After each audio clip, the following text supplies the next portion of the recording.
ಏನು ಈ ದೇಶದ ಹಿತ, ಈ ದೇಶದ ಗಡಿ, ಈ ದೇಶದ ಸಾರ್ವಭೌಮತೆ ಇದನ್ನ ಸಂರಕ್ಷಣೆ ಮಾಡ್ತಕ್ಕಂಥದ್ದು ಒಂದು ಸರ್ಕಾರದ ಪ್ರಥಮ ಕರ್ತವ್ಯ. ಅವತ್ತಿನ ಸಂದರ್ಭದ ಒಳಗಡೆ ಏನು ದೇಶದ ಸ್ವಾತಂತ್ರ್ಯ ಆದ ನಂತರ ಏನು ಚೈನಾದ ಸಮಸ್ಯೆ ಉದ್ಭವ ಆದಂಥ ಟಿಬೆಟರ್ಗೆ, ಮಯನ್ಮಾರ್ ಸಮಸ್ಯೆ ಆದಂಥ ಸಂದರ್ಭದಲ್ಲಿ ರೋಹಿಂಗಾಗಳಿಗೆ, ಹಾಗೆ ಇದೆಲ್ಲ ಸಂಗತಿಗಳು ಇದೆಲ್ಲ ಆದಂತ ತಮಿಳಿನ ಸಮಸ್ಯೆ ಆದಾಗ ಕೇಳ್ತೀನಿ.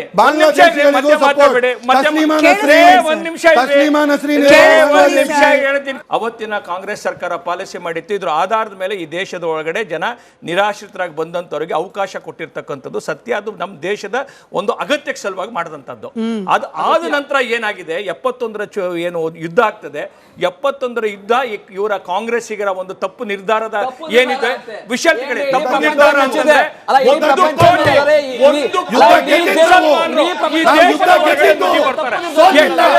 ಒಂದು ಕೋಟಿ ಬಾಂಗ್ಲಾದೇಶಿಯರು ಭಾರತದೊಳಗಡೆ ಬರ್ತಾರೆ, ಬಾಂಗ್ಲಾದೇಶಿಯರಿಗೆ ಆಶ್ರಯ ಕೊಡ್ತಾರೆ.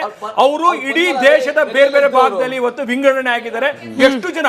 1 ಕೋಟಿ ಜನ ಬಂದಿರತಕ್ಕಂಥದ್ದು ಇವತ್ತು ದೊಡ್ಡ ಸಂಖ್ಯೆ. ಇವತ್ತು 1 ಕೋಟಿ ಜನರನ್ನ ಡಿಪೋರ್ಟ್ ಮಾಡ್ತಕ್ಕಂಥದ್ದು ದೊಡ್ಡ ಸಂಗತಿ. ಇಲ್ಲಿ ಪ್ರಶ್ನೆ ನಾನು ನಿಮಗೆ ಮಾಡಬೇಕಾಗಿರ್ತಕ್ಕಂಥದ್ದು, ಒಂದು ರಾಜ್ಯ ಸರ್ಕಾರವಾಗಿ ತನ್ನ ರಾಜ್ಯದ ಒಳಗಡೆ ಕರ್ನಾಟಕದ ಕಳೆದ 1 ವರ್ಷದ ಕ್ರೈಮ್ ಬ್ಯೂರೋ ರಿಪೋರ್ಟ್ ತೆಗೆದ್ರೆ 100 ಪ್ರಕರಣಗಳಲ್ಲಿ ಬಾಂಗ್ಲಾದೇಶಿಯರಿದ್ದಾರೆ, ಕಿಡ್ನಾಪ್ ಕೇಸಸ್ ಅಲ್ಲಿ ಇದ್ದಾರೆ, ಕೊಲೆ ಮಾಡೋ ಕೇಸಸ್ ಅಲ್ಲಿ ಬಾಂಗ್ಲಾದೇಶಿಯರಿದ್ದಾರೆ. ಆಯ್ತಾ? ಇದು ಹೇಳ್ತಿ ಕೇಳಿ, ಬಾಂಗ್ಲಾದೇಶಿಯರಿದ್ದಾರೆ. ಈ ರೀತಿಯ ಕ್ರಿಮಿನಲ್ ಚಟುವಟಿಕೆ ಒಳಗಡೆ ಬಾಂಗ್ಲಾದೇಶಿಯರಿದ್ದಾರೆ. ನನಗೆ ಅರ್ಥ ಆಗ್ತಾ ಇಲ್ಲ. ರಜಾಕ್ಗೆ, ಸಾದಿಕ್ಗೆ ಇಲ್ಲಿ ಕೂತಂತವ್ರಿಗೆ ಎಲ್ಲಿ ಇರುವೆ ಕಚ್ಚುತ್ತಾ ಇದೆ ಗೊತ್ತಾಗ್ತಾ ಇಲ್ಲ. ಯಾಕೆ ಅಂತಂದ್ರೆ ನಿಮ್ಗೆ ಏನಾಗ್ತಿದೆ ಗೊತ್ತಾಗ್ತಾ ಇಲ್ಲ. ಮಾನವೀಯತೆ ದೃಷ್ಟಿಯಿಂದ ಅವರನ್ನ ಸರಿಯಾದ ರೀತಿಯಲ್ಲಿ ವಾಪಸ್ ಕಳಿಸಬೇಕು, ಇಲ್ಲಾಂದ್ರೆ ಇಲ್ಲಿ ಉಳಿಸ್ಕೊಳ್ಳಿಕ್ಕೆ ಕಾನೂನಾತ್ಮಕವಾಗಿ ಯಾವ್ದಾದ್ರು ಪ್ರಕ್ರಿಯೆ ಇದೆಯಾ ಅದನ್ನ ಗಮನಿಸಬೇಕು ಅಂತ ಕೂಡ ಕೆಲ ಮಹಾನ್ ಮಾನವತಾವಾದಿಗಳು ಮಾತನಾಡ್ತಿದ್ದಾರೆ ಸರ್. ಬಟ್ ನಾವು ರಿಪೋರ್ಟಿಂಗ್ ಹೋದ ಸಂದರ್ಭದಲ್ಲಿ ಕ್ಯಾಮ್ರಾ ಮುಂದೆ ಜೈ ಭಾರತ್ ಮಾತಾ ಅಂದಾಗ ಜೈ ಬಾಂಗ್ಲಾ ಅಂದವ್ರಿಗೆ, ಪಾಕಿಸ್ತಾನ ಪರವಾಗಿ ಘೋಷಣೆ ಕೂಗೋವ್ರಿಗೆ, ಭಾರತದ ನೆಲದಲ್ಲೇ ಇದ್ದು ಭಾರತದ ವಿರುದ್ಧವಾಗಿ ಚಟುವಟಿಕೆ ಮಾಡುವವರಿಗೆ ನಾವು ಮಾನವೀಯತೆ ದೃಷ್ಟಿಯಿಂದ ನೋಡ್ಬೇಕಾ ಪಾಷಾ ಅವರೇ? ಆಚೆ ಬಾರ್ಡರ್ ಕ್ರಾಸ್ ಮಾಡಿ ಯಾರು ಬರ್ತಾರೆ ಅವರನ್ನ ಆಚೆ ಕಳಿಸ್ಬೇಕು. ನೋಡಿ, ಈ ಕಾನೂನು ಮಾಡೋ ಕೆಲಸ ಯಾಕೆ ಜನಗಳು ಕೈನಲ್ಲಿ ತಗೊಳ್ತಾರೆ? ಕಾನೂನು ಮಾಡ್ತಿಲ್ಲ ಅಲ್ಲ, ಕಾನೂನು ಮೇಲೆ ವಿಶ್ವಾಸ ಇಲ್ವಾ? ಯಾಕೆ ವಿಶ್ವಾಸ ಇಲ್ಲ? ಕಾನೂನು ಇರ್ತಾ ಇಲ್ಲ ಅಂದ್ರೆ ನಾವೆಲ್ಲ ಇರ್ತೀವ ಇಲ್ಲಿ? ಎಲ್ಲ ಇಡೀ ಕರ್ನಾಟಕ ಎಲ್ಲ ಕ್ರೈಮ್ ಆಗ್ತಾ ಇತ್ತು. ನೋಡಿ, ಈಗ ಮಾಹಿತಿ ಏನು ಗೊತ್ತಾದ್ರೆ ಬಾಂಗ್ಲಾದೇಶಿ ಅಂತ ಮಾಹಿತಿ ಡಿಪಾರ್ಟ್ಮೆಂಟ್ ಕೊಡ್ಬೇಕು, ಕಾನೂನಿಗೆ ಕೊಡ್ಬೇಕು. ಇವರ ಮನೆಯಲ್ಲಿ ಹೋಗ್ಬಿಟ್ಟು ಬಲವಂತವಾಗಿ ನೋಡಿ, ಇದ್ರಲ್ಲಿ ನೀವು ರಿಪೋರ್ಟ್ ತಗೊಂಡಿದ್ದೀರಲ್ಲ, ಅದ್ರಲ್ಲಿ ಕಲ್ಕತ್ತಾನವ್ರು ಇದ್ದಾರೆ, ಅವ್ರ ಭಾಷೆ ಒಂದು, ಬಾಂಗ್ಲಾದೇಶದ್ದು ಕಲ್ಕತ್ತಾ ಭಾಷೆ ಒಂದು.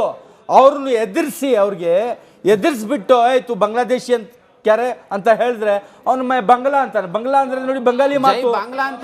ಒಂದ್ ನಿಮಿಷ ನನಗೆ ಕೇಳಿರೋದು, ನನ್ಗೆ ಕೇಳಿಸ್ಕೊಡ್ರಿ.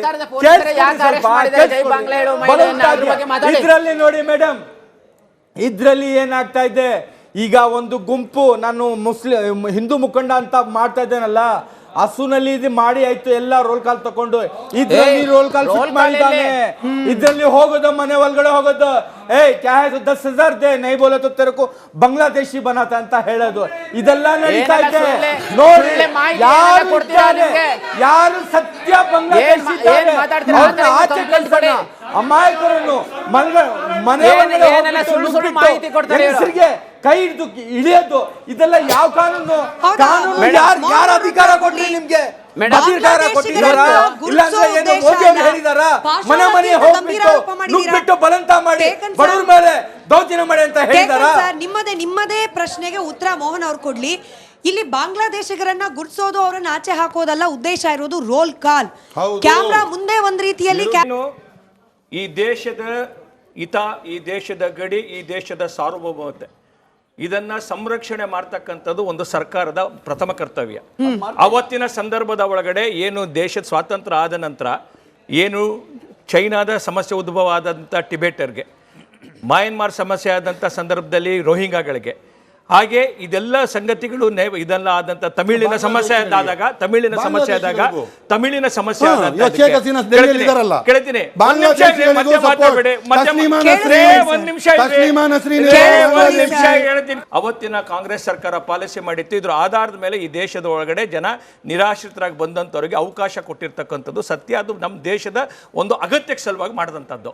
ಅದು ಆದ ನಂತರ ಏನಾಗಿದೆ, 71ರ ಏನು ಯುದ್ಧ ಆಗ್ತದೆ, 71ರ ಯುದ್ಧ ಇವರ ಕಾಂಗ್ರೆಸ್ಸಿಗರ ಒಂದು ತಪ್ಪು ನಿರ್ಧಾರದ ಏನಿದೆ ವಿಷಯ ತಪ್ಪು ನಿರ್ಧಾರ ಅಂತಂದ್ರೆ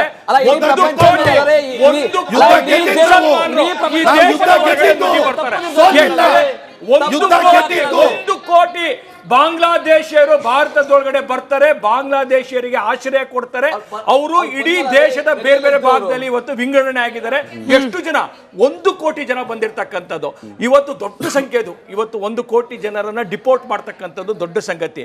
ಇಲ್ಲಿ ಪ್ರಶ್ನೆ ನಾನು ನಿಮಗೆ ಏನು ಮಾಡಬೇಕಾಗಿರ್ತಕ್ಕಂಥದ್ದು, ಒಂದು ರಾಜ್ಯ ಸರ್ಕಾರವಾಗಿ ತನ್ನ ರಾಜ್ಯದ ಒಳಗಡೆ ಕರ್ನಾಟಕದ ಕಳೆದ 1 ವರ್ಷದ ಕ್ರೈಮ್ ಬ್ಯೂರೋ ರಿಪೋರ್ಟ್ ತೆಗೆದ್ರೆ 100 ಪ್ರಕರಣಗಳಲ್ಲಿ ಬಾಂಗ್ಲಾದೇಶಿಯರಿದ್ದಾರೆ, ಕಿಡ್ನಾಪ್ ಕೇಸಸ್ ಅಲ್ಲಿ ಇದ್ದಾರೆ, ಕೊಲೆ ಮಾಡೋ ಕೇಸಸ್ ಅಲ್ಲಿ ಬಾಂಗ್ಲಾದೇಶಿಯರಿದ್ದಾರೆ. ಆಯ್ತಾ? ಇದು ಹೇಳ್ತಿ ಕೇಳಿ, ಬಾಂಗ್ಲಾದೇಶಿಯರಿದ್ದಾರೆ. ಈ ರೀತಿಯ ಕ್ರಿಮಿನಲ್ ಚಟುವಟಿಕೆ ಒಳಗಡೆ ಬಾಂಗ್ಲಾದೇಶಿಯರಿದ್ದಾರೆ. ನನ್ಗೆ ಅರ್ಥ ಆಗ್ತಾ ಇಲ್ಲ, ರಜಾಕ್ಗೆ ಸಾದಿಕ್ಗೆ ಇಲ್ಲಿ ಕೂತಂತವ್ರಿಗೆ ಎಲ್ಲಿ ಇರುವೆ ಕಚ್ಚುತ್ತಾ ಇದೆ ಗೊತ್ತಾಗ್ತಾ ಇಲ್ಲ. ಯಾಕೆ ಅಂತಂದ್ರೆ ನಿಮ್ಗೆ ಏನಾಗ್ತಿದೆ ಗೊತ್ತಾಗ್ತಾ ಇಲ್ಲ. ಮಾನವೀಯತೆ ದೃಷ್ಟಿಯಿಂದ ಅವರನ್ನ ಸರಿಯಾದ ರೀತಿಯಲ್ಲಿ ವಾಪಸ್ ಕಳಿಸ್ಬೇಕು, ಇಲ್ಲಾಂದ್ರೆ ಇಲ್ಲಿ ಉಳಿಸ್ಕೊಳ್ಳಿಕ್ಕೆ ಕಾನೂನಾತ್ಮಕವಾಗಿ ಯಾವ್ದಾದ್ರು ಪ್ರಕ್ರಿಯೆ ಇದೆಯಾ ಅದನ್ನ ಗಮನಿಸಬೇಕು ಅಂತ ಕೂಡ ಕೆಲ ಮಹಾನ್ ಮಾನವತಾವಾದಿಗಳು ಮಾತನಾಡ್ತಿದ್ದಾರೆ ಸರ್. ಬಟ್ ನಾವು ರಿಪೋರ್ಟಿಂಗ್ ಹೋದ ಸಂದರ್ಭದಲ್ಲಿ ಕ್ಯಾಮ್ರಾ ಮುಂದೆ ಜೈ ಭಾರತ್ ಮಾತಾ ಅಂದಾಗ ಜೈ ಬಾಂಗ್ಲಾ ಅಂದವ್ರಿಗೆ, ಪಾಕಿಸ್ತಾನ ಪರವಾಗಿ ಘೋಷಣೆ ಕೂಗೋವ್ರಿಗೆ, ಭಾರತದ ನೆಲದಲ್ಲೇ ಇದ್ದು ಭಾರತದ ವಿರುದ್ಧವಾಗಿ ಚಟುವಟಿಕೆ ಮಾಡುವವರಿಗೆ ನಾವು ಮಾನವೀಯತೆ ದೃಷ್ಟಿಯಿಂದ ನೋಡ್ಬೇಕಾ ಪಾಷ ಅವರೇ? ಆಚೆ ಬಾರ್ಡರ್ ಕ್ರಾಸ್ ಮಾಡಿ ಯಾರು ಬರ್ತಾರೆ ಅವರನ್ನ ಆಚೆ ಕಳಿಸ್ಬೇಕು. ನೋಡಿ, ಈ ಕಾನೂನು ಮಾಡೋ ಕೆಲಸ ಯಾಕೆ ಜನಗಳು ಕೈನಲ್ಲಿ ತಗೊಳ್ತಾರೆ? ಕಾನೂನು ಮಾಡ್ತಿಲ್ಲ ಅಂತ.